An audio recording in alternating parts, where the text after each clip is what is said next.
Hi guys, welcome to the video. In this video, we will learn how do we set a print area. Alright, so if there is a data that you have and you want to print a selected area out of it, how do you set that selected area? Okay, so you have some data points in front of you. I hope you remember the data very well. We have worked on this data during the start of the course. Okay, so this is the data. What I want to do is from A1 till foods and till 20th row.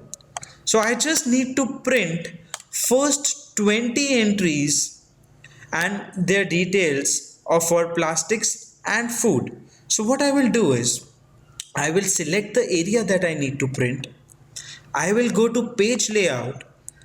In this print area, I will click on set print area. Okay, so as soon as I click on set print area, this area is set. Okay, so let's see how does it look in the print preview. I press Ctrl P.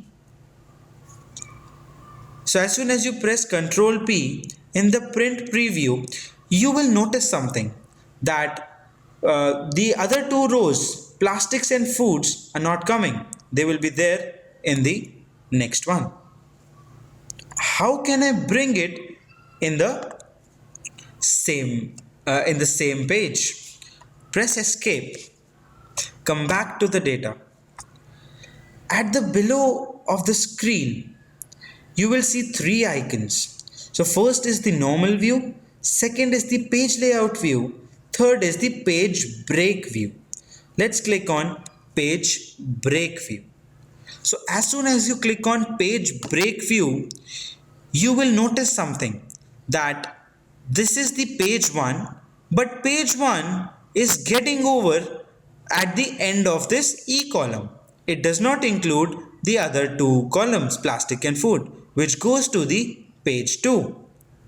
So how can we bring it together in this page 1 only? Just drag the page 1 boundary to include these two as well. So now the page 1 includes plastics as well as foods. Now I click on Ctrl P or go to files and then click on print. Now you will notice everything comes under one page only. But of course, it is not very well readable. So what you can do is in the orientation here, in the page layout view, of course, in the orientation, you can click on landscape. So as soon as you click on landscape view, now press Ctrl P. Now it becomes readable. Why? Because now it is in a landscape view. There is more area for the data and hence it becomes big in size. So that is how you set print area to print only the selected items from the data set. Try it on guys, nothing technical here, just some Excel practice. I'll see you around.